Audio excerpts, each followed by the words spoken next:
La chaîne de la liberté d'expression et d'opinion. Abonnez-vous massivement. Diamant Noir TV, c'est votre chaîne.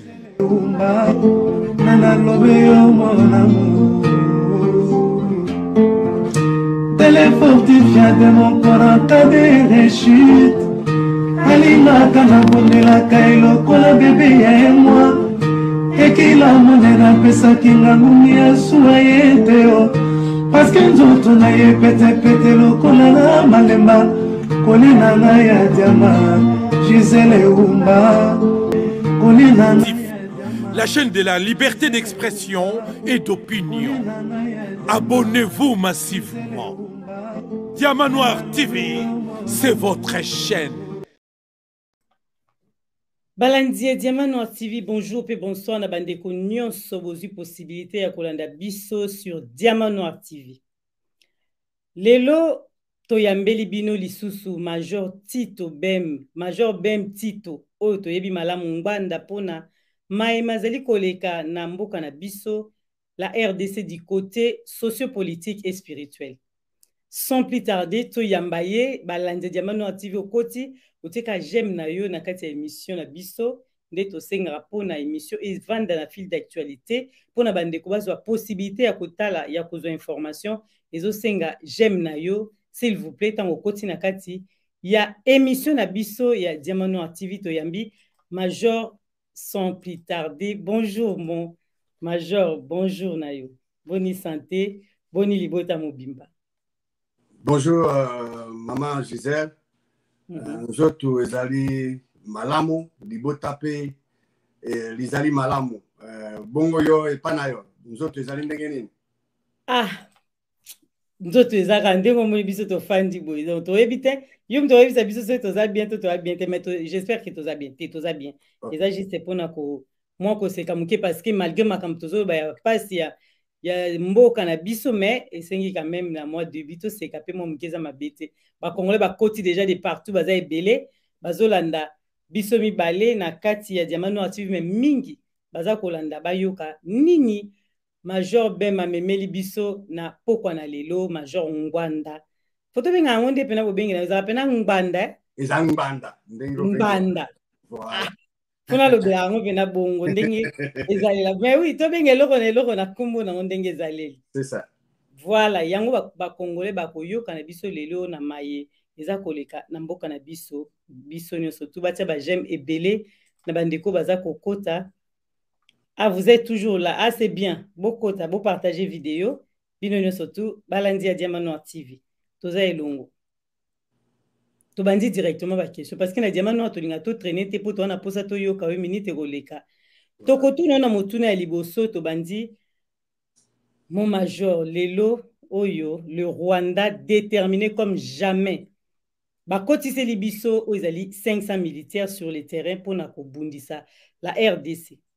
Mais de notre côté, tozoyoka ndenge nini notre état-major et le gouvernement bazaka ko dénoncer. En tant qu'officier, en tant que yoza officier supérieur o yozali na situation ya boy, armée pe o ezali gouvernement na biso bakoki ko sala penani.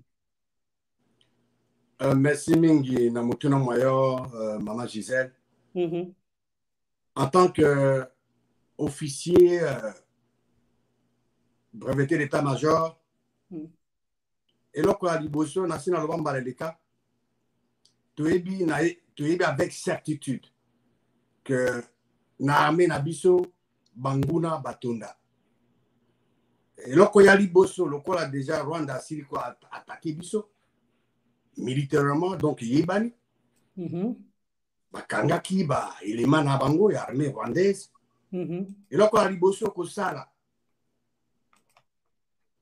ezali pona ngai bato banso oyo bakota na ba accord ndenge na ndenge na ba groupe nyonso Rwanda za supporter ko bana bato basura bakota ya RCD SNDP ba M23 ba banso bakota oyo za ba étiquette ya Rwanda o batondi na armée na biso.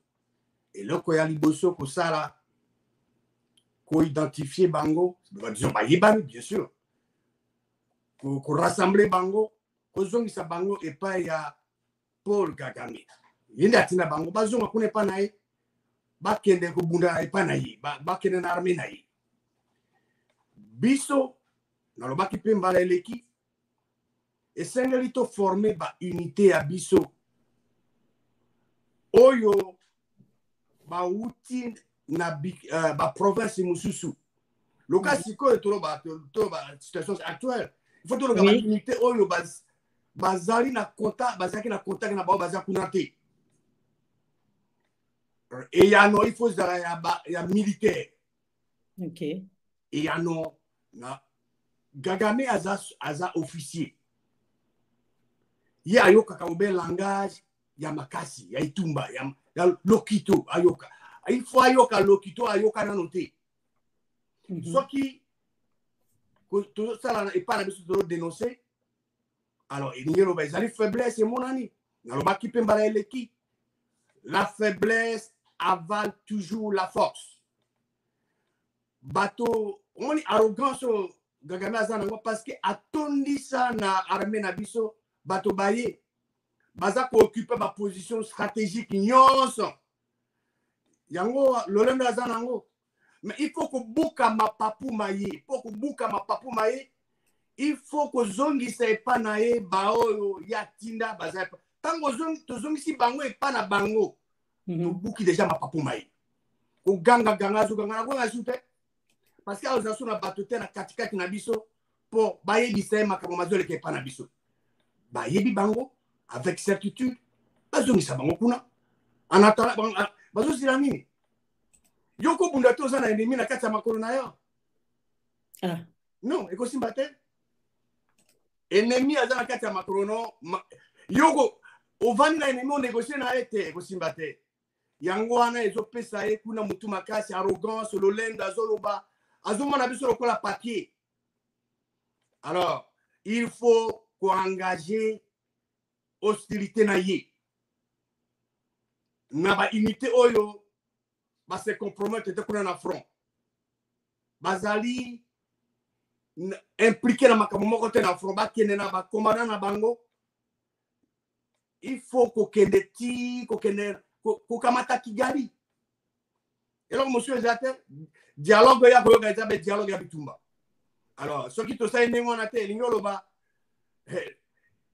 nalobaki na eloko moko mokonzi moko ya mapinga na biso aloba soko criminalité to bitumba ezosila kuna na parti na biso ya est te elingi koloba baye bazosala banyamunyamu kuna na est bato na bango baza na katikati na biso yango wana bakota depuis jour de la kota depuis bakotisa bato ya LCD depuis bakotisa bato ya CNDP bakotisa bato ya banso bana ezali basoda na baofficier ya Paul Kagame alors bokogarde bango wana bokobunda na ye ndenge nini bozongisa bango kuna na mboka na bango bayebi ke mboka na bango ezali Congo te bazoko occuper nde Congo ezali kereo mpo na bango ezali conquis il faut kozongisa bango epai na bango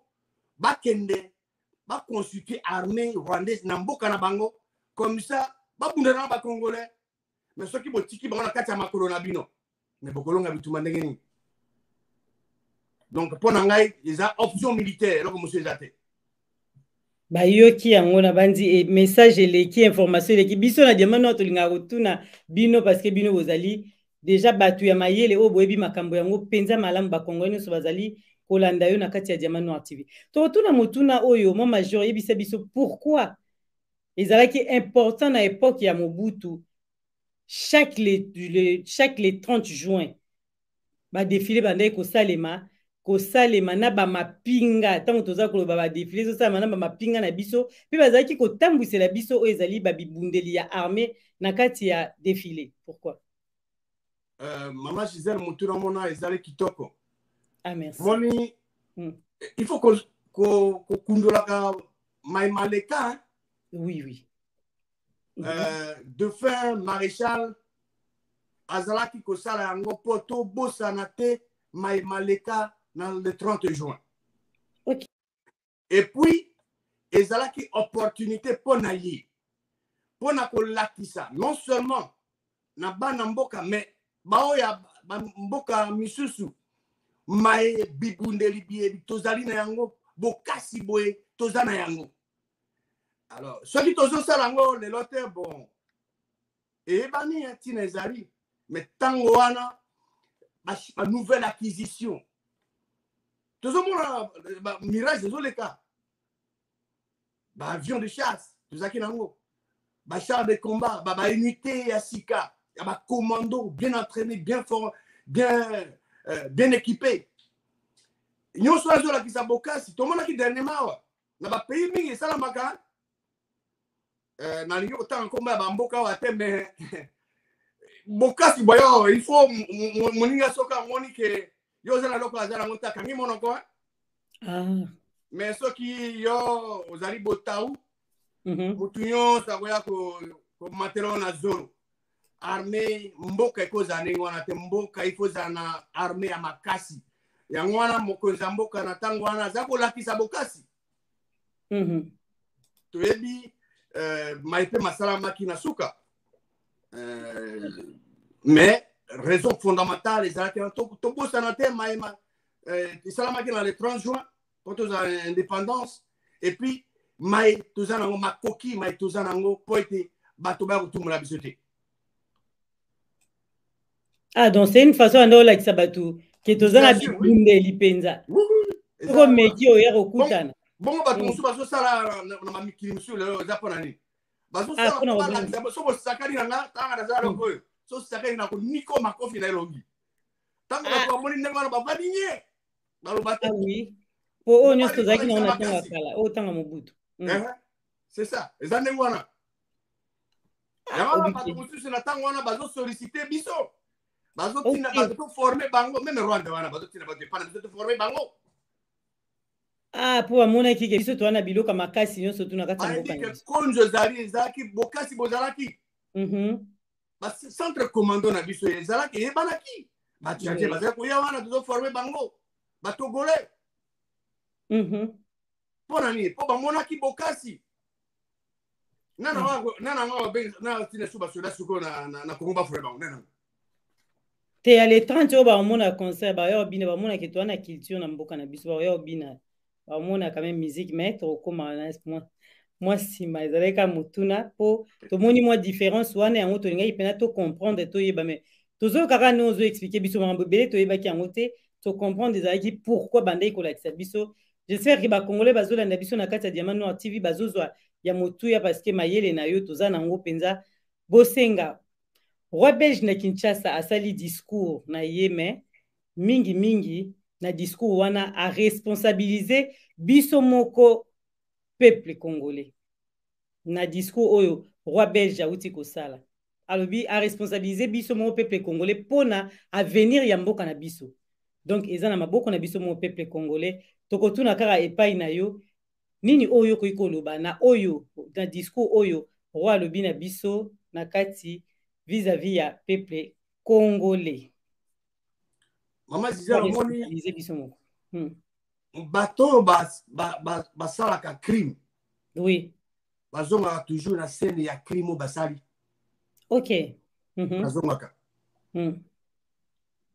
Mais koko na enda azali responsable ya ba millions ya ba Congolais bakata na maboko makolo. Pona nini po bazwa ba richesse ya mboka na biso. OK.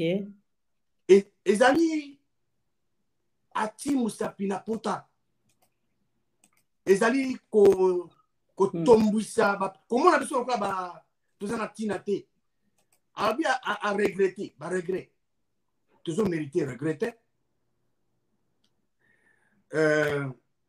omoni na mboko oyo babengi États-Unis tango bato bauta na Europe baye batambuka kuna bazalaki ba indien akolomboka bazalaka abundaka na bango na gouvernement titi et comme na point que esengeli ba sololi basengi bango pardon réconciliation et salami lelo yo bao batikali bazalaka protégé eza bobele ba police ya fédéral ne bako kota police ka bazali ba protéger bango pardon et salami en Afrique du Sud na mosika en Afrique mais tu es bien à partir des zali kuna combien bande comme ça bakufa kuna en Afrique du Sud ezagate eloko ni basalaka basalaka réconciliation basololi mabeo basalani pardon et salami pardon oya biso epesi ngai mawa pe kanda kasi oyo eleki wana ezali entre bato mibale peuple congolais aza engagé na kati te ya biso ezali non événement et concerné biso te et concerné peuple congolais ata moke te. Ah bon, oui. Non, peuple congolais aza concerné te parce que peuple congolais oyebi erappele nga liloba nzambe bawa ya solo les morts sont morts soki bawa bazalaka vivant soki bawa bazalaka na bomoi mama Gisèle et que ndenge alobaki wana bawa nyonso ti okoko na bomoi na babima me bato bafandaki wana moto moko atelemi wana te parce que ayebi ke les morts sont morts yango alobi mais biso bao toza na bomoi bao baza na bomoi bakobosana mokolo moko te o koko ne asala na mboka wana façon akosala yango wana te yango wana omoni biso bana mboka esengeli tolanda ndakisa bato basusu biso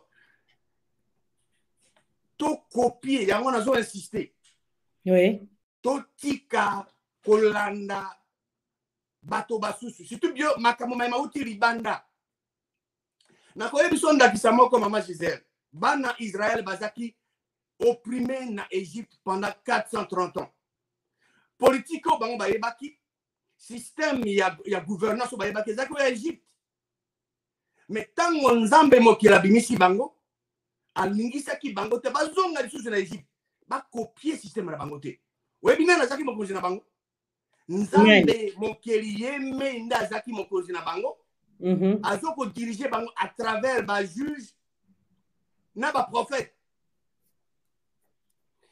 Alors ce qui peut biso tolingi ke tozwa distance na biso tozala respecter tokende epai oyo akela likolo na se na biloko biso oyo apesa biso mabele mana tokopie ba système na ye ya gouvernance système na ye ya gestion système na ye ya leadership tokopie yango tokopie bato te tala tokopie bato 62 ans lelo tozaka na zamba toza na désert Congo ezokende nulle part situation se dégrader davantage bosaleli eloko pendant 62 ans ezomarche te esengeli kochanger mais tokochanger tokende pa nani tokende pa baburo na biso te tokokende pa oyo aleki bango banso na makasi oyo azali omniscient omnipotent omniprésent oyo ayebi nyonso asala bapreuve na ye emonani mpe ekokote kosala pour toujours tokopie ye tango tokopie toorganize mboka na biso toorganize mboka eyenge bene na baprincipe ya oyo ya solo ya bosolo sans kokopie bato tomemi mboka na biso au point où bao baboma bakoko na biso bango moko bakoya po banégocier na bango moko baya kosenga pardon au lieu de continuer toujours koganga kolela il faut tous à disposition to organiser mboka na biso Japon azali mboka muke et coloniser la Chine est-ce que lelo bakoke lelo batia musapi na Chine ba mekata pona ni bango ba Chinois ba s'organiser bango moko biso tozana makoki koleka to organiser mboka na biso to koma na position oyo ke bango moko baya kosenga bango baya baza obligé baya kosenga c'est une autre façon de le faire. bazo ko minimiser biso baza ko utiliser ba terme pour provoquer biso et sengele inspirer biso to ba action concrète to organiser mboka na biso to mema mboka na biso pour que bango bazo ya koluka pardon na lombangu eza disponible to ko salango. Mon major, tokotuna motuna oyo souvent tokomi koyoka peuple congolais lelo tanga za koloba surtout a na diaspora peuple alobi que tozongela bokoko na biso. Est-ce que biso tokotuna motuna? Est-ce que spiritualité ya bokoko na biso na kati ya mboka na biso RDC eza na impact moko positif pour na mboka na biso lelo ya nolela biso penza to comprendre? Maman Gisèle, ngai na koli koko nanga azaka un guerrier. Oui. Un grand chasseur. Tozolanda na bokebi nyos na bakebo kila. Oui oui. Considérer koko nanga lokola nyama abetie lisasi bakata yo lokolo bakata lokolo avant kufa. Oh. Mais eloko moko na assistaka epa na ye. Soki bapaya baye epa na ye. Ye akotelema malgré zaki kana nzete na hotelema atelemi azobenga nzambe azotanga nzambe Abraham Isaac nzambe ya bakoko na ye. Oui oui. Abina zwi bapaya nazotinda moto na zamba otia nyama wana baboma po balesa bango. Akobenga papa leki na moko kobande abenge kobande yaka kende ozwa nyama na zamba opesa bapaya. Akokota na zamba pas même 1 heure ou 2 heures azozonga na banyama.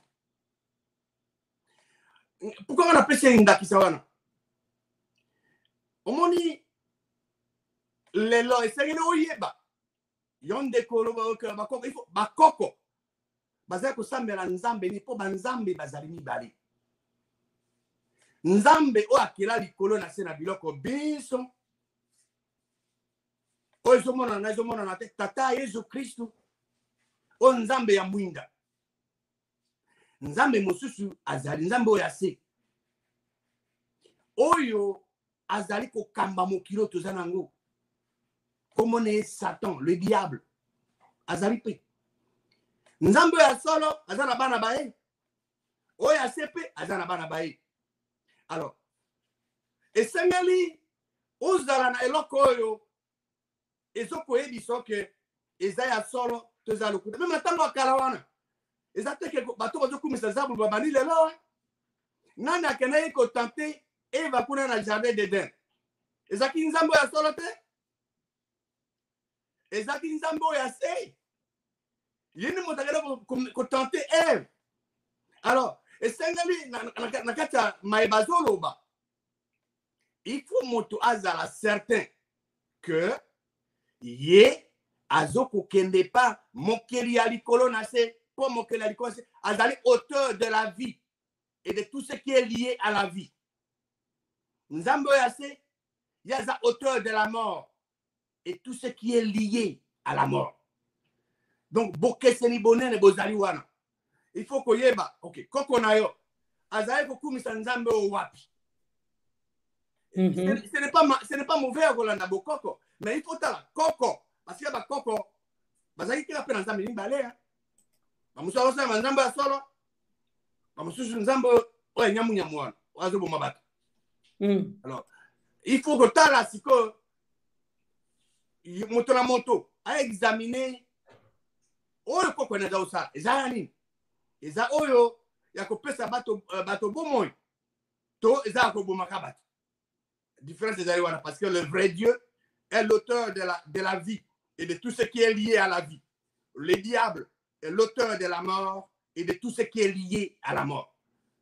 Donc, nangasi nako pesa na bokuse e ya na esika wana moto na moto ayeba eloko nini nzambe nini koko ne azali ko bondela.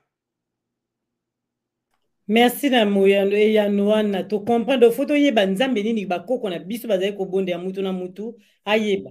Banzambe bazami balé toyoki yango pa ya major banzambe bazali mi balé na kati babi major ofungola bato mémoire bakonga bazo senga vraiment ofungola bango mémoire et puis tango bazoloba malamu mpona major il faut comprendre nini bacommentaire bandeko baza kokoma bazoloba malamu ofungola bango mémoire baza donc kobombela biso te olobela biso mpenza na mwa bokebi nyonso tu toza kolanda toza koyoka yo.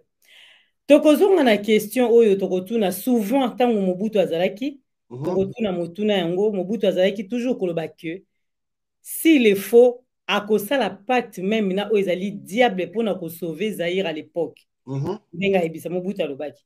Elelo bato ebele bazoloba ke mboka na biso ekomi boye mpo Mobutu ye moko mutu nde asacrifiaki yango du côté spirituel. Yango tokotuna epai na yo lobela biso nanu mpo yo mpe oyebi mingi sur la spiritualité ndenge ka oza koyebisa biso. Merci mpona motuna maman Gisèle. Zabulu aleki nzambe te. Nzambe tanga akela likolo na se na biloko biso asali pe ba être spirituel to bengaka komi m'appeler les anges. Ati ataka ba ange wana sous autorité ya ba 3 archanges. Lucifer yazako ya après Nzambe. Michel ye azalaka mobundi. C'est un guerrier et Gabriel le messager. Alors Lucifer, oh là là, Bengami Zabulu, le serpent ancien, le diable, Satan, ye, amorine bazo kumisa nzambe, ya ngari papa kumisa ndenge wana. Alors, bitumba esala makala likolo. Le 2/3 des anges bazalaki na Michel, 1/3 là ange bazalaki na Lucifer. Lucifer azaki makasité.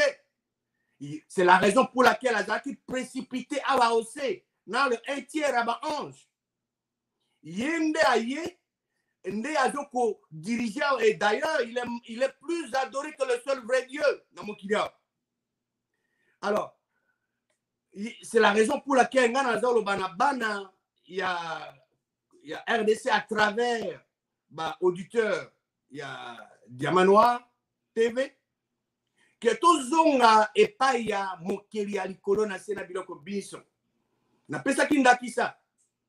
Soki yo za na makasi te. Soko moni ke moto azoko bundisa yo aleki makasi. Mais ozali na oyebi moto amina yo to ndeko papa na azana makasi. Oko kene pa na ye. Pozo le sungi. Po ya askangisa monoka moto yo. Azo aleki na makasi. Voilà. Biso toyebi ke Zabulu azawana maman Gisèle ayebi futur na ye. Ayebi ka kozala détruire un jour. Ayebi yango azali ko se précipiter azo ko entraîner plusieurs simanae pour yemoko akufa yemoko te. Azika yemoko tazika na bawo azo entraîner. Azo attirer beaucoup. Hein? Alors, biso soki babake mokonzation akala asina ki pacte na Zabulu. Mais biso to kene pas yete. Il faut que no le cahier parce que mokela likolende asala ye.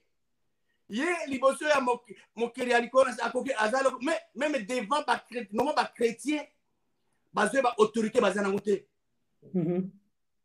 ya même yeza bla yebi puissance ba ndimi bazana ngo oki bango bazo revendiquer combat Jésus Christ yemo kazo kima ayebi yango. Donc biso lelo solution ya munene ya kitoko o l'équipe bombe atomique banini bazana ngo oui biso il faut to ndima Nzambe mokeli akoma mokonzi na biso a régner sur biso a régner sur mboka na biso to sala constitution to élaborer une nouvelle constitution ba loi mboka basée sur ba principe immuable. Mais major tout ça déjà l'église est belé non na Congo tout ça l'église est belé vraiment réseau sambela est-ce que bazundi manzambe te motuna mwana na ko élaborer là-dessus. Voilà, na tobomba ngai na lingi to otula mutula wana na ko aborder nasi question ego epesa nzela na kota wana. C'est vrai que ba église ezali ebele bazo sambela mais mutuna osengali to tuna ezabo ba église bato bazo sambela nani balosambo na bango ezokende ipaya nani. Mais avant que Toko Makuna Nalingina brosser rapidement. C'est très important. Tozoa Biblia ndengeni parce que bato bandi makate bakasa Biblia eza utasoku wapi eza loka n'importe quel livre. Dans Exode 24 verset 12. Nzambe mokeli alobi na Moïse matana epa na ngawa na ngomba tikala wana na kopesa yo ba mesa ya libanga mibeko ongai na komi pona instruction bana Israël wana na verset 12 na Exode 31 verset 18 Nzambe alobi tango yo Moïse yo bosisi tango Nzambe asisi koloba na Moïse na ngomba ya Sinai Nzambe mokeli apesi ye mesa mibale ya témoignage. Donc ba mesa wana libanga o Nzambe yemei akomi likolo nango eza loboko na ye moko lisapili ya ye. Donc Nzambe nde akomaki yango. Mais na Exode 32 verset 16 le banzambe avec ba table wana ezaki ouvrage ya Nzambe écriture ezaki écriture ya Nzambe ezalaki gravé likolo ba mesa mana. Donc Dieu est l'auteur de la Bible. Soit au dans le Nouveau Testament, au comment là, Makomé Zalpe est belé. Dans 2 Pierre, par exemple, chapitre 1, verset 21, il dit que Ezali prophétie mokote, pesamaki na mukanu ya moto. Kasi, bato bazalaki, bato, les saints hommes de Dieu, bazalaki poussé dans Saint-Esprit, ne bato bana balobaki de la part Nzambe. Donc, exactement que moto avandi, to Moïse avandi, ka ba décida comme la Biblia. Non. La Bible est la parole et la volonté révélée de Dieu. La Bible est la parole et la volonté révélée de Dieu. Dieu est l'auteur de la Bible. Mais il y a eu plusieurs écrivains. Moïse a commis, Josué, Jérémie, Ézéchiel, Paul. Donc, mais c'est Dieu qui est l'auteur. Alors, le cas de Yebi, que Nzambe nazali auteur, il y a Nzambe. Na koyebisa balandi ya diamant noir. Il y a diamant noir TV. Oui, TV. Oui. Na Jérémie, Jérémie 36. Oui. Verset 4 à 6. Puis Jérémie donc 36 verset 21 à 24. Comment on a un roi. Tango ye baye ko tangere liloba ya Nzambe asiriki atumbi yango abaki yango na kati ya mbabolo ezaki wana moto mbabolo moyebela ko Nzambe asali Nzambe abengisi su musali mwaye Jérémie apesi yesu sur révélation oyo maimaso roi atumbaki pa bakisi lisusu. Donc liloba Nzambe Biblia ezali liloba pe mokano ya Nzambe mokeli. Alors ezali balandi ya jamano ati bako landango bako tango para bango moko. Mais to kene na acte 17. Na acte 17 na lingina na benda matoi ya balandi ya jamano à TV à travers bango bana ya RDC. Balanda ma version ces autres défilés ba otala ngona ndako bango mo. Voilà, ils a belé wana. OK.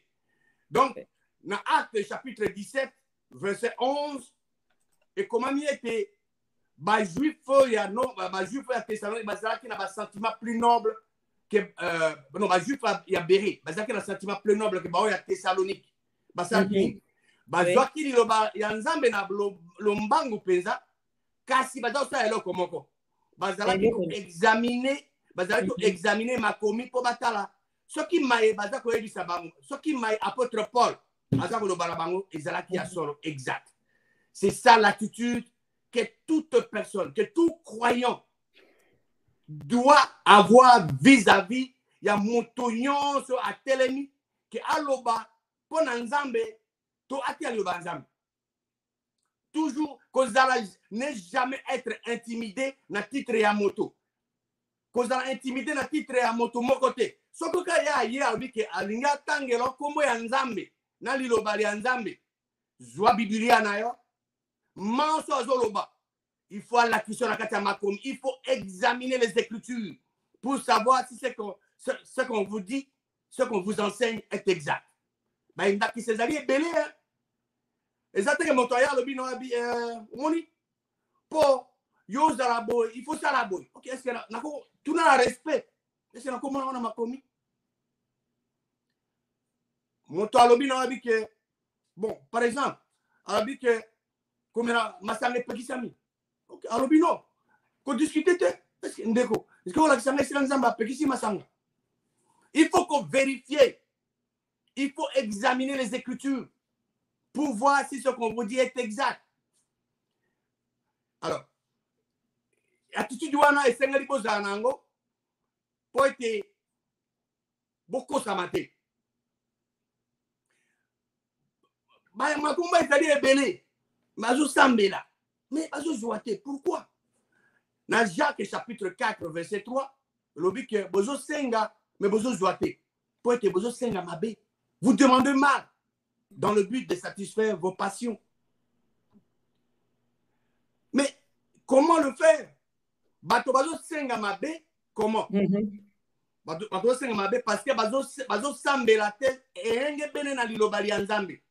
Donc bazo sambela mabe. OK. Bazo sambela mabe. Cela veut dire qu'il ne demande pas selon la parole de Dieu. Donc ils doivent demander selon la volonté de Dieu. Qui est la parole de Dieu?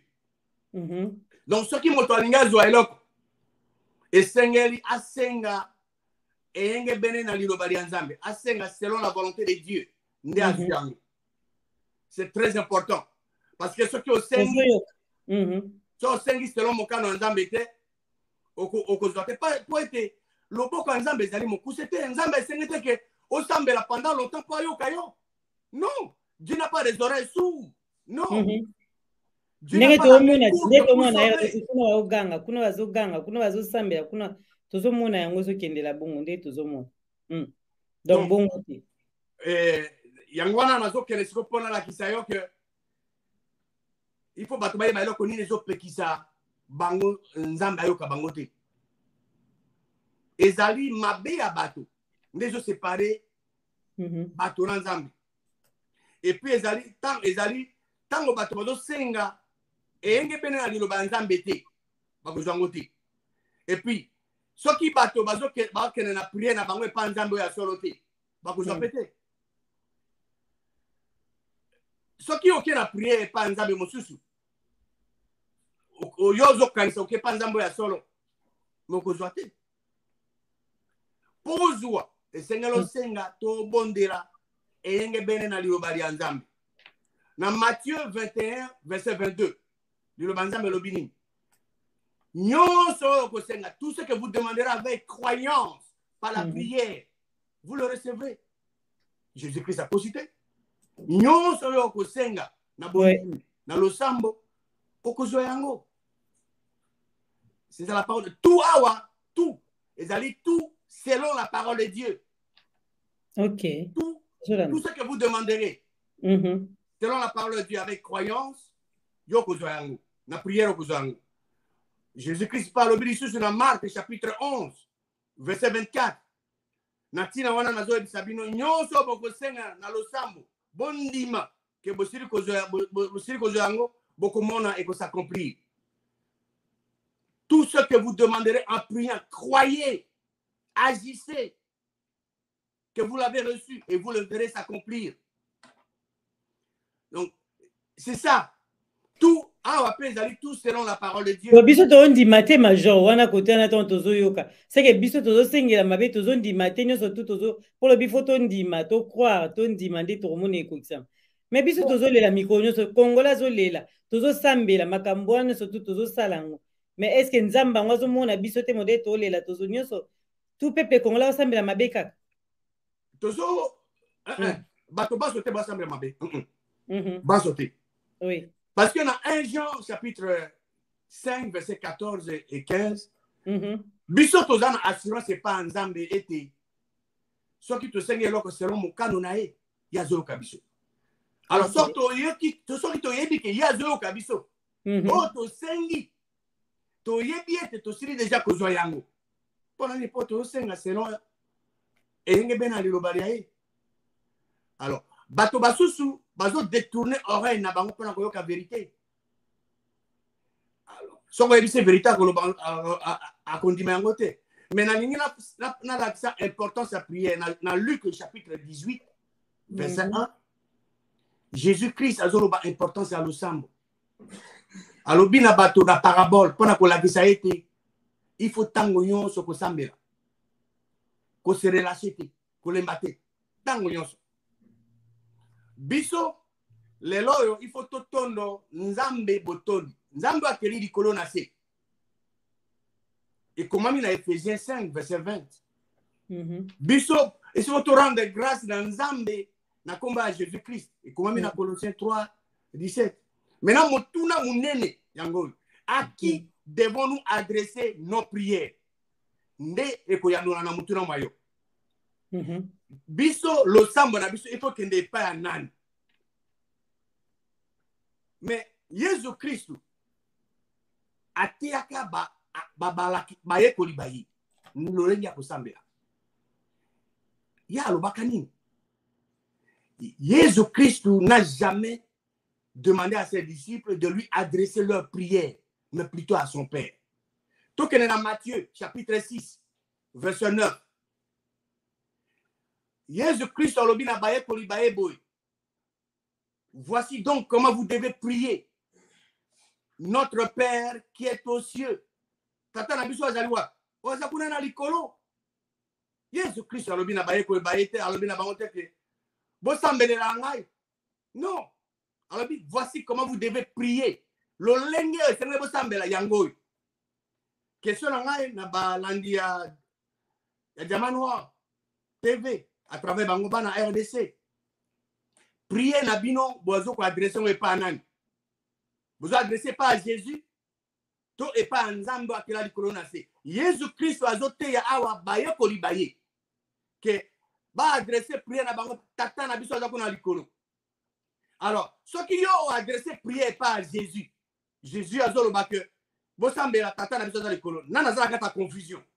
Ezali Jésus to ezali bato babungi nzela baboye kolanda ye. Bazo pesa prière pas Jésus. Parce que Jésus a la nzela. Et comment il peut dans Luc chapitre 11. Dans Luc 11 verset 1 et 2. Jésus priait un jour en un certain lieu. Maman Gisèle et puis la balandi à Diama TV. Toza wana tozo landa te. À travers Banamboka. Oui. Nzambe mokeli asambe la kate. Nzambe akela likolo na sena biloko biso asambe la kate. Batonde bakende ke pana na ba besoin na bango. Même maintenant Jésus Christ est moko. Ah Jésus Christ babi aza asambe dans un certain lieu. Tant asirisi moko ya ba disciple na ya tuni alobi na mokonzi. Te ya biso ko lorenga osambela. Lokola Jean a te appelé baye kolibaye. Verset 2. Jésus-Christ alobi na bango. Quand vous priez, dites loba, Père, que ton nom soit sanctifié, que ton règne vienne. Jésus-Christ alobi te na moye kolanabi. Bo sambela nga. Alobi ni ngona te. Awa ezali mwana nzambe Jésus-Christ ndazote ya baye kolibaye. Lo lenge ni nesenge basambela. Basambela nani? Tata o azao likolo. Yango nazoyebisa na bana balandi ya Diamanoir TV à travers bango bana RDC. Lo sambo na bino nyonso bo adressé pa tata o a likolo o akela likolo na se na biloko biso nzambo ya bomo ya solo. Jésus-Christ nazoloba moto ya zoko adressé prier par Jésus. Moto na zana kata confusion. Moto na aboye koyoka Jésus. Moto na zomona azoloba ke Jésus-Christ ozo kosa. Ngai na adressé prier pa na yo zo koloba na biso to ke pa nzambe. Ngai na ke pa nzambe to ke pa na yo. Nana zana kata confusion. Ezali Jésus. Tous les alliés au bateau qui n'a prié na bango et pas à Jésus. Ils allaient clair. Et na prié na biso tous ceux qui n'ont pas nan pour nzambe mokeri asambe la kate. Mais Jésus Christ a bana osambela. Donc moi na exemple na ko partager mon bana na auditeur il y a Diamanoir TV à travers bango bana RDC. Par exemple ndakisa ya losambo ya Jésus Christ yemoko. Exemple à Liboso, tu connais dans Marc chapitre 1, verset 35. Babi, na tongo, tango ezaki na mulili, makasi il y a telemi abimi akena un lieu désert et pe asambelaki où il pria. Yesu Christ azo kena osambela nani asamba nzambe mokeli ya likolo na se tata na ye. Deuxième exemple, il y a le sambo à Jésus-Christ. Et ça dans Luc, chapitre 6, verset 12. Et le Bible. Natango wana Yesu akei na ngomba pona kosambela. Il passa toute la nuit à prier Dieu. Ngana komi Biblia te. Nazotanga na Biblia. Jésus Christ il passa toute la nuit à prier Dieu. Est-ce que mon enseignant dans le dictionnaire pas comprendre? Non. Les amis noirs sur blanc. Nzambe a koko sambela te, a sambela kapete. Mais Jésus-Christ, mon Nzambe a passé toute la nuit na bo sambela ka Nzambe avant la décision mouné na pona ba apôtre naï. Alors, si Jésus-Christ a prié Nzambe. Si yo monto, yo tiki bo kene pas Nzambe, oh ya la kisaki bino bo kene pas na bo sambela, bozo kene pas Jésus. Nana za la kata confusion. Ezali Jésus, to ezali ba bungi nzela ba boy ko to sa Jésus-Christ. Ba boy ko yo kaye, ba boy ko la nanzelo ya la kisi bango ba kene pas tata, bango ba tiki ko kene pas tata, ba kene pas Jésus. Ba yo kene na direction à mabe. Jésus-Christ la kisi bango nzela. Bo kene pas tata. Nakola kisa exemple mosusu. Awa Jésus-Christ a sambelaki avant ce que ça Lazare. Balandi ya Diamano TV bakotanga Jean chapitre 11. Kobanda verset 39 tina 42. Jésus a commis alobina Marc balonga libanga o bataki likola libita. Alobina abi azolo kana solo déjà. Parce que Azalaki na libulu il y a 4 jours. Yesu alobina inga loba na hote kisoko ondimi okomona kembo ya Nzambe. Ozomona Yesu Christ azo sa gloire pas tata na e. Na verset 11, pardon, verset 41, balongoli libanga. Et Yesu a tomboli miso olikolo. Alobi tata. Yesu azo sambela nani? Ami bengi ye moko te. Abengi tata. Tata Yesu Christ ezanani. Ezali Nzambe wakela likolo na sela biloko biso. Alobi tata. Na tondi yo botondi po eti yo aussi o exaucenga. Mais Yesu Christ azolakisa bango awa nzela polele. Nzambe asi exaucé. Mais Yesu Christ atombolaki miso likolo et pas sala nini. Pour s'adresser na tata na ye. Alobi je te rends grâce de ce que tu m'as exaucé. Alors, dans verset 42, pour Nangai, Nayebiete, yo exaucé toujours, yo kakanga toujours. Quand ce qui n'a lobby, on a lobby pour la foule au bateau, au bas entouré ngai. Pour être bandi ma été, yo tata, yondo tindanga. Voici la raison. Yesu Christ a tombé qui, mais c'est pas tata assemblée. Elle dit que tata a yo kakanga toujours. Mais ce qu'il a dit, ils ont dit pendant bateau bazinga qui est pour bandi maete que tata ne atindiye. Voilà, prière na biso, il faut qu'il n'ait pas un Nzambe mokili. Mais et pas à Jésus parce que Jésus a la question là. Jésus-Christ, Azak a adressé prière nae mon côté. Azak a adressé prière et pas Nzambe tata nae. Ouais, qu'il a les colonnes à sa biloko binso. Tango école na verset 43 et 44 tanga sisi kolobanu a gagné na mungu makasi Lazare bima mon we abimi hein tango ba bimisie ba longo ba delier ba tika yakeni. Alors biso sigol prière na biso to pesango et pas ya nani to uti ko landa ndakisa ya Jésus Christ lokola Jésus Christ azo sala ye azokena na losambo na et pas ya Nzambe mokeli. Biso pe lelo. Il faut que na balo sambo na biso et pas ya Nzambe o akela likolo na sena biloko biso. Tata Jésus Christ to kenale pa na kombo ya Jésus Christ. Même avant arrestation à Jésus Christ. Assembelaka 3 fois. Et balandi à Diamant Noir TV, à Jean 17, verset 1, verset 8, puis verset 24. Quand vous regardez ici, Jésus-Christ a tombé le sur l'icolo. Alobi tata. Tata Jésus-Christ a zalinan. Nzambe mokeli, l'icolo nase. Abengi tata. Jésus-Christ a ensemble là. Les angaïté. N'a ensemble là. C'est Jésus. Jésus a obi tata. Alors, yo moto ozotika tata ozo kene pas moine. Nana zana kata confusion. Et ça, moine nzambe to yondo zana kata confusion. Jésus a obi tata. Ngonga ikomi. Glorifier moi na yo. Pour être moi na yo a glorifier yo. Verset 8. Pour être ngana pesi bango liloba o yo pesinga maloba yo pesinga. Pe bazu yango. Pe ba yebi ya solo ke ngana uti epai na yo. Jésus-Christ a bien outi epai nani? A outi epai nzambe tata na e. Et bandimi. Et ils ont cru que tu m'as envoyé. Qui a envoyé Jésus-Christ?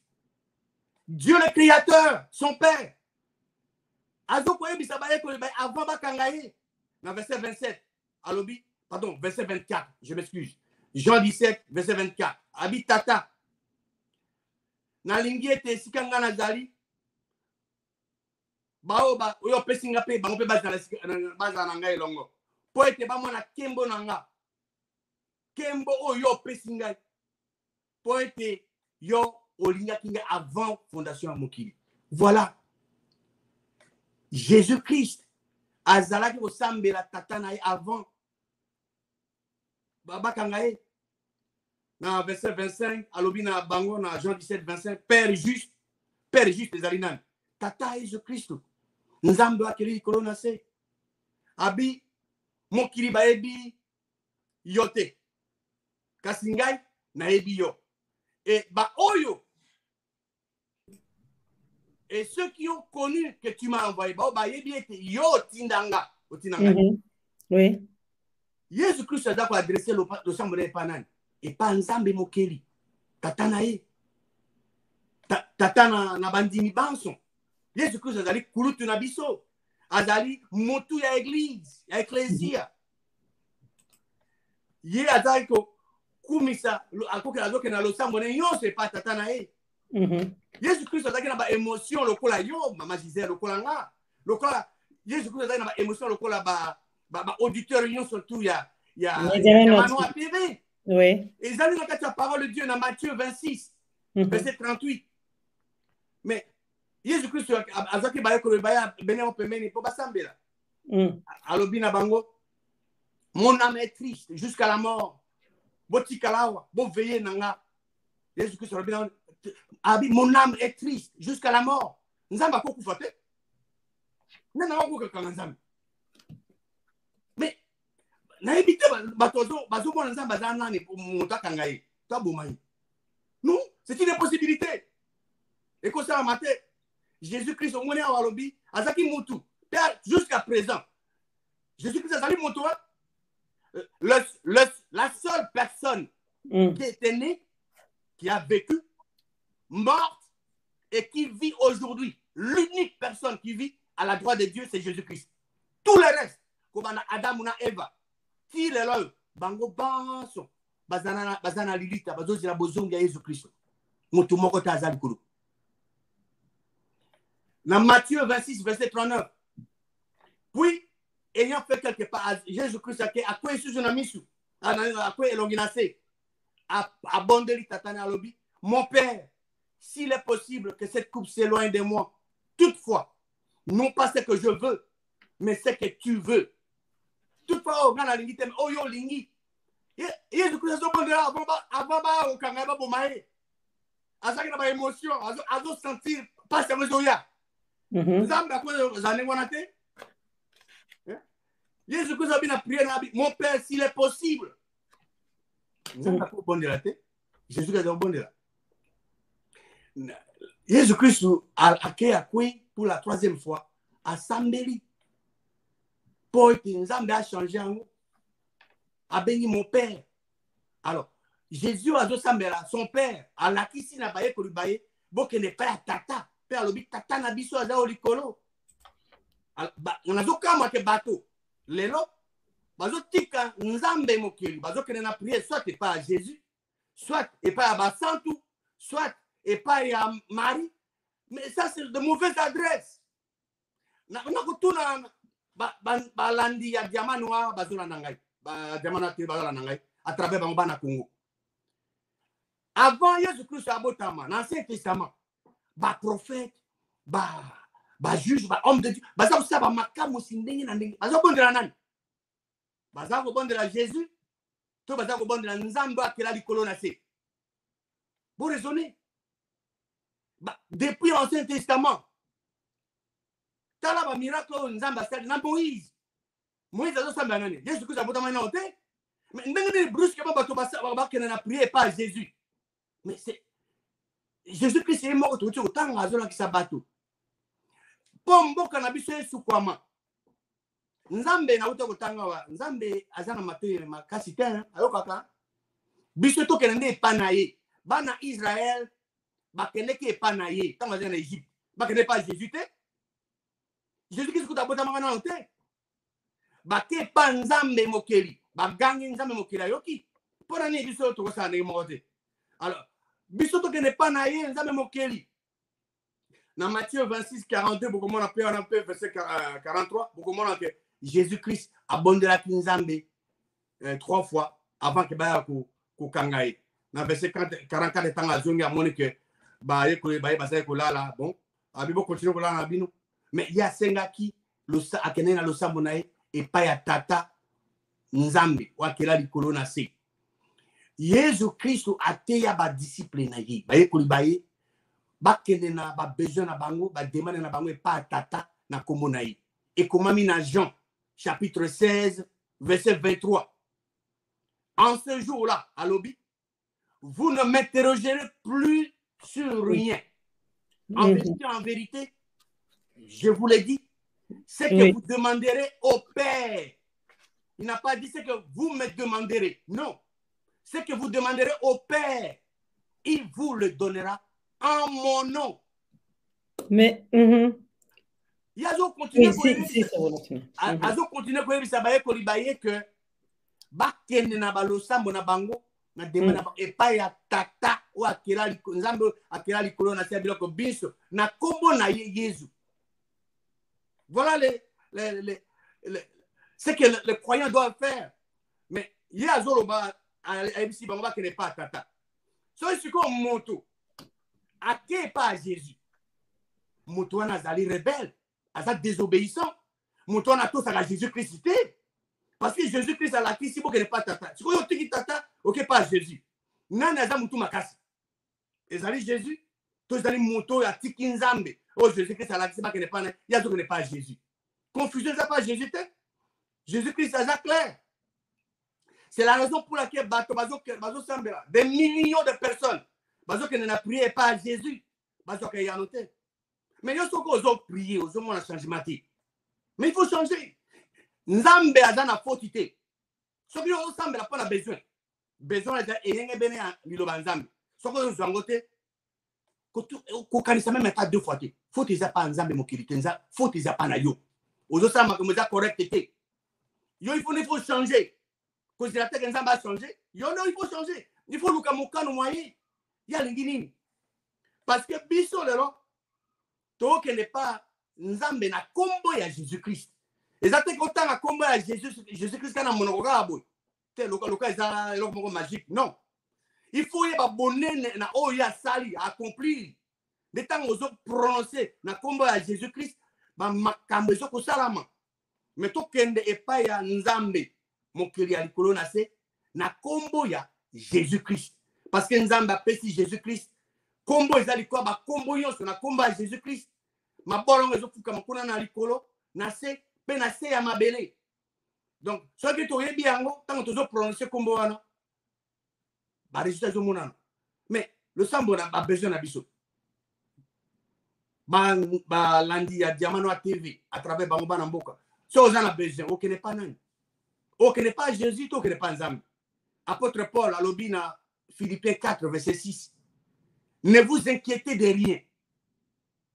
Mais en toute chose, faites connaître vos besoins. À qui? À Dieu. Et c'est nous qui avons besoin. On peut sa besoin, n'est pas en Zambie. N'a pas le sambo. N'a pas action de grâce.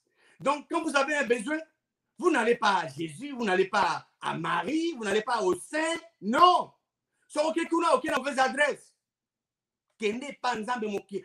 Mais quel privilège tout ça, bandimi bazanango.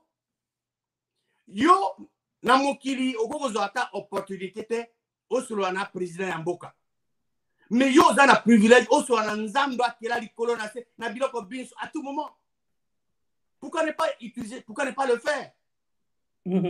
Donc, vous avez besoin qu'il n'y ait pas tata ou à likolo, na combat Jésus-Christ. Merci en tout cas Totik. Ah aussi si maloba po tozana mambebena lo banamoni ba balanda Diamant Noir TV baza kotuna ba mituna ebele bazo koma makambo nzabi tozomona makambo nyonso tu bozali kokoma koko iko moye vraiment to fungola téléphone ezate likambo te bokoma kaka na ba commentaire s'il vous plaît na bolingo nyonso tolinga bino lelo tozoyoka major azoloba donc so to fungoli téléphone na mbala sima to fungola téléphone to tozanga te kosala effort botuna ba question surtout mais lelo to landa kaka ndenge azali vraiment kopesa biso ya motu ya siko to retourna boye major Ngbanda na nyonso o yebisi biso ki bandeko to kende epai to senga malamu epai ya Nzambe to senga epai ya Yesu te mais biso siko pona délivrance ya RDC na o nyonso yo lobi awa opesi biso ya motu na kati ya Bible to koyo kozwa nini pona to délivrer RDC na makambo lobi. Merci pour notre maillot, Maman Gisèle. Une question très importante. Merci. Au moni, bana Israël, disons, ma commis ma yemazana Biblia, ils apprennent à bisoto s'instruire nango, to apprendre. Tozolanda. Na utai koloba wa que bana Israël ba yon koma ki na Égypte. Oui. Tango ba bimi nzambe ebisi bango bozo na Égypte te, beaucoup pi bango ti. Nzambe inde azalaki roi na bango spirituel. Yé azako tia ba juge na ba prophète bazaki ko représenter. RDC ici que depuis 2 ans d'indépendance. Oui. Na ko tuna mutuna wana na ba auditeur ya Diamant Noir TV à travers bamba na Congo. Mon diminini o azo sambela nzambe ya sola sa kamba Congo. Na ma connaissance na ibi mutu mokote. Alors, to sali 62 ans mboka ezozo ngasima pona nini te to pesa gestion ya mboka na biso na ba oyo ba kumisaka nzambe o se ya solo nzambe ya solo pe ya bomoi bazali na bango bazana Congo bazana Libanda bayeba na kutu te okomona bango pe na TV te moko te bazana bango pona ko pesa bango yango te pona nini te to sala to tika kolanda ka bato motoko motaza limité. Moto nzambe na sali même Zabulu bato zala na Zabulu nzambe na sali Zabulu. Mais pourquoi tu as préféré bateau? Pourquoi tu as préféré Zabulu? Et au lieu que tu préféré nzambe o akela likolo na sa biloko biso asala ka erreur te. O aza auteur ya vie. O ya lingika ka bolamu ya bana bayi. Pona ni to ke ne pas na été tout ça là to élaborer une nouvelle constitution de loi selon les principes immuables, les vérités immuables de la parole de Dieu. Pour la gestion yamboka, pour le leadership, pour l'union de gouvernance, ils ont la parole de Dieu. Pour tout ça, au lieu que tu continues pour l'andaka bateau. Tant que tu continues pour l'andaka bateau, surtout baza ou konzaka biso apata libanda. So do continuer l'andaka bango, bango baza toujours ko konza biso.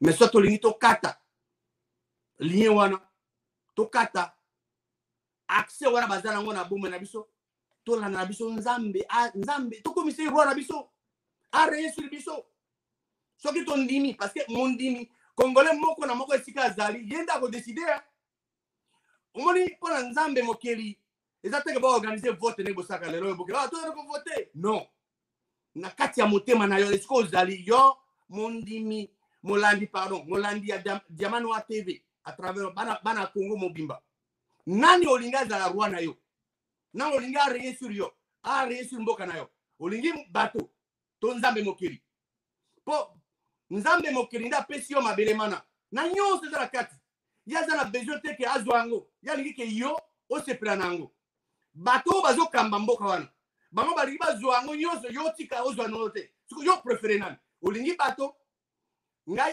nayaka na ngai pa Diamant Noir TV mpo na kosala proposition ngai nazoka oblige moto moko ta andima oyo nazoloba ngai nalingaka toujours kotia makomi moto ye moko aexamine ozali libre parce que nzambe apesa bato choix ya libre arbitre ozali libre ya kondima to korejete yo soki ozali soki olingi ke mokonzi na yo ezala nzambe mokeli alors olingi ka rien sur yo mpe rien sur mboka na biso alors eloko ndenge kosalama mokeli ya likolo na se akokoma commandant en chef ya armée na biso ye akobunda akos'impliquer parce que ntango tosali bamibeko ya mboka constitution ya mboka selon baprincipe ya liloba ya nzambe tozo appliquer yango cela veut dire que to impliquer ye na basystème na biso parce que nyonso eza na Congo lelo oyo tobenga nini molili ce sont des ténèbres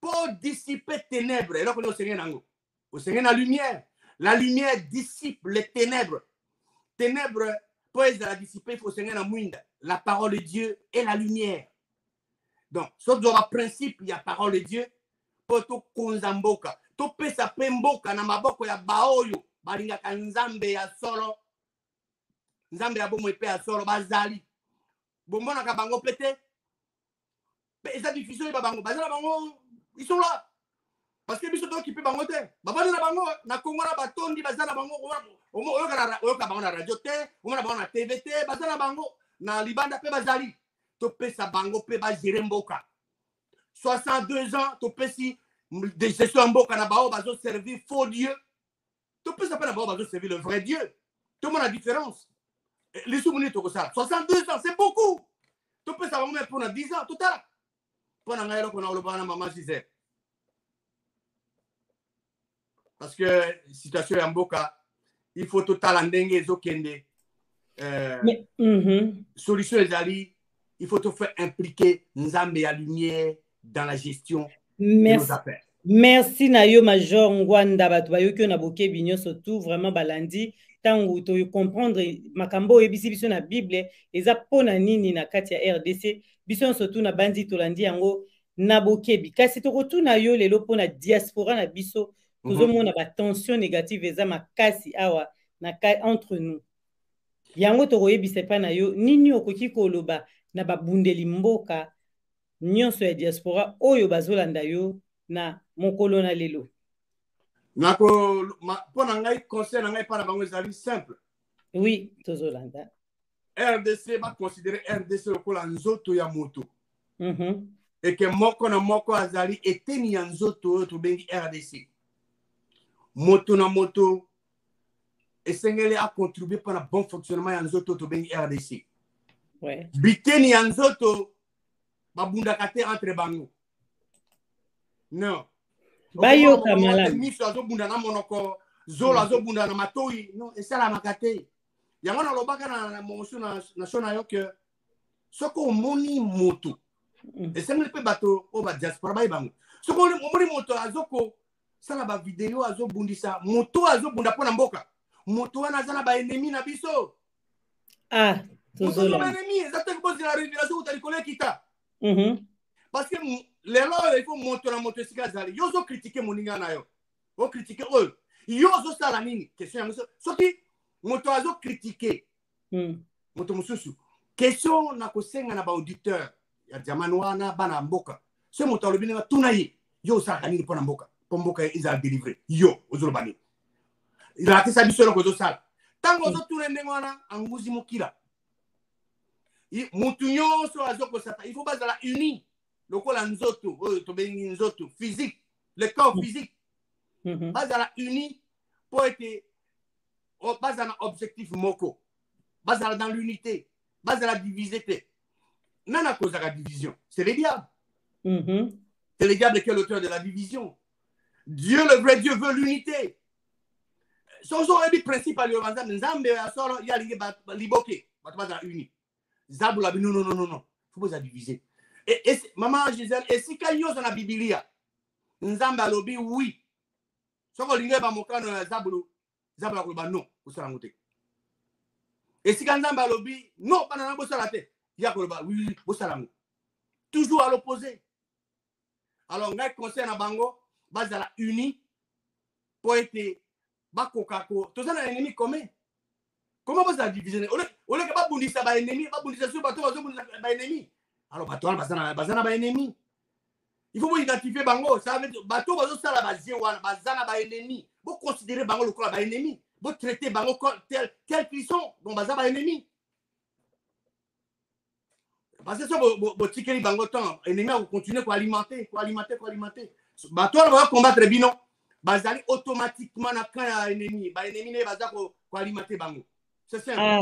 Oui, babundeli mboka na bandi bayoki pena message oyo soki bandeko mosusu botindela bango ka parti oyo bato nyonso babundelaka mboka toyoki vraiment conseil ya major apesi babundeli mboka nyonso tuna mwa matata oyo ezali batension oyo ezali awa na kati ya diaspora toyoki yango na bokebi so boyoki bote bajeme balandi ya Diamant Noir TV na linga so boyoki na comprendre ke boyoki otieka jeme na kati ya émission po toyebaki oyoki epuis bakestion bozotuna mingi bokoma na bacommentaire ya libanda ya chat te s'il vous plaît na libanda so émission esili tikelanga commentaire na yo kaka na Diamant Noir TV na osepela na korepondre moko po otuna bakestion nyonso pas major kasi biso tokotuna boye bato ebele tomoni bazokamwa komona yo un officier supérieur ozoteya kitoko bakongolais bazokamwa tokotuna epai na objectif na yo eza nini? Merci pour la moto mona maman Gisèle. La banane le lotin. Oyebi ko boye bi Nzambe ele kinyoso. Bato lelo bakozala à cause na ba multimilliards soki na ndenge na mokili. Mais tanga okende akende ka yemoko ba ozame pas même $1 pour ba kuba enterrer na ye. Parfois, on passe dans bon au juin nango. Ah. Nzambe raison à tia moto awanase. La raison principale, Dieu a mis l'homme sur cette terre. C'est pour l'adorer. Para okumisai.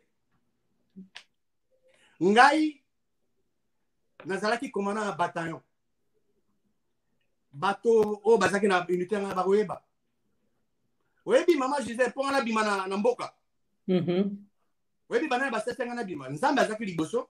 Mais oui que basoda na nga ya bataillon. Oui. Bango ne basala ka nyonso ponga na bima. Soko yo zo traiter bateau. Selon l'ilo bali ya Nzambe. Vous na ennemi te. Ah, ça c'est très important. Bateau na sens c'est bien, dans le sens que na musala. Ngai et pas na ngai justice hein, likambo non tribalisme to boy non. On mérite basoda na ngane basala nyonso pona bima pete ko bima nanga na futa pas même $1 na avion bato ba o ngana salisa ba se mobiliser pour ngana bima na futa pas même $1 pona nini pona lilo ba Nzambe ngai na mboka ba ebi exacte na bandi yango lelo na banango na kati ya mboka tanzanga na mboka mais ezana ba profit ebele. Lilo banza bezali mui ezali mwinga et ko permettre au mona ba obstacle liboso na yo pour dévier yango. Mutu nyonso oyo azako adorer vrai Dieu. Akozala toujours béni. Yango nga na lingi na expérience nga na sali ngai moko na Nzambe mokili. Na lingi peke bana mboka ba bénéficier nango. Ba bénéficier nango non seulement pour na bango moko mais pour l'intérêt ya mboka. Pour l'intérêt ya mboka.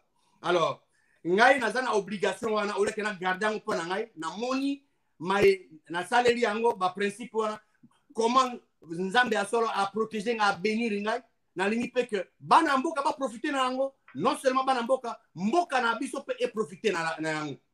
C'est la raison pour laquelle nazolinga natia connaissance wana na disposition ya bana mboka profiter na yango. Merci mon major pona lelo batika na motuya ya na mokuse okoloba na bango nini ba Congolais so balandi yo de partout. Na besoin yo to tout na toujours. Vraiment Bao baza bamituna question bon ngai nayaka koloba pona nzambe na liloba na ye ba solution pona mboka. Bon bao baza na question ba ko na guerre siko. Que dit la parole de Dieu na français bao balingi français que dit la parole de Dieu ba ko tika ba question kuna bao balingi na lingala ba ko na lingala na mokili mobimba pona kotika ba message na bango. Mais loko na wota kolobawa attitude sengeli balandi ya diamant noir à travers bango bana mboka bazwa à chaque fois que moto a telemi poate ya liloba nzambe bazala impressionné na titre ya moto te bango so bazala na souci ya koyeba bosolo ba examiner makomi nyonso zo dimana moto azo babike azote ya liloba nzambe il faut moto na moto azana attitude ya ko examiner ata la soko oyo azoloba eza solo to azokosa nyonso loba na ye na bolembu nyonso na respect est-ce qu'il y a ko retrouver wana kata liloba nzambe to e utika na mutu na ye faut vérifier makomi ça c'est un de deux to moni awa Jésus-Christ a donc adressé prière et pas nzambe ala kisi pe baye ko libaye ba que ne pas tatana yo likolo to landa Jésus-Christ tout ça la même chose et na loba ki la fois passée bana mboka la malédiction sans cause n'a pas d'effet. La malédiction avec cause a d'effet. Alors, bana mboka esengeli esika bozali, ba papa, ba mama, bana, c'est tant besoin kanisa situation en mboka.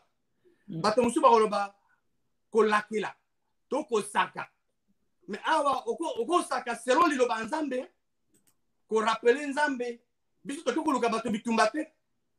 Batone ba ye pa na biso bazo bundisa biso bazo linga babotela mabele mabiso o yo nzambe mokela liko pesi biso yo nzambe mokela liko o exercer ba jugement na liko na bango o venger bino boza yo boza na manduki te mais ko boza na teke lo sambo eleki arme atomique par exemple les années bref kata lo banzambe donc bango ba kende pa nzambe na kombo ya Jésus-Christ pour yangonde bakozwa ba exaucement na ba prière na bango totika nzambe mokeli oya pesa biso mabele ya RDC a régner sur biso pe a régner sur mboka na biso. Merci mituna na bino za ebele na koko tuna nyonso tuti mena moni ba kongole bazo tuna ebele yo moko major tango aussi se rotanga ngona boke binyo surtout bongo ko répondre bango tango musuna mbala esima parce que bandi ko balingi bayeba mingi mais batuni nzambe nani Yesu nani alobaki yango déjà kati émission mais mbala esima pe bokotuna toujours koko ikoko pe to moni question na yo est-ce que ngoyebi mutakoma bible OK a répondre ngona mbala esima parce que to komi pena na suka émission to zaka na ngonga to lexi kutongonga moi ebele pona pokwa na lelo et pas il y a major de mot de la fin non pona moko alelo zaki ya mwana oyebisi ba congolais to zingai ko bakisa likamusu poto sukisi pona ko sukisa na ko loba boy biso bana mboka to tia na mayele na biso que mokili ya likolo na se na biloko biso apesa biso mabele mana ye akotika biso mokolo moko te to continuer ko kokondima ko pesa confiance na to pesa confiance na bato te ko s'appuyer na bato te to s'appuyer toujours na ye po ye ako décevoir biso mokolo moko te akoza toujours wana pour être à défendre biso pour être abunda pona biso alors to pesa confiance pas de confiance envers l'homme. Merci mon major malobano asuka pe yango na tozui yango pona mokona lelo to pesa confiance pa nzambe tozui yango na boke bi diamant noir azui par na tout le monde azui par merci na balandino surtout ya Diamant Noir TV o bozaki na biso e bandeli pe na suka émission bozali ebele to ko tanga bino nyonso tout vraiment Mama Christine Banda merci ndongo la ndaki émission na kimia nyonso tout bino nyonso bozolanda na kati ya Diamant Noir TV Ferdi bozali ebele Bruno merci na bino Railis pona musala malamu tokutai na bino nyonso tout na mbala esima. À très bientôt Tolobi. Bye. Abonnez-vous sur Diamant Noir TV, la chaîne de la liberté d'expression et d'opinion. Abonnez-vous massivement. Diamant Noir TV, c'est votre chaîne.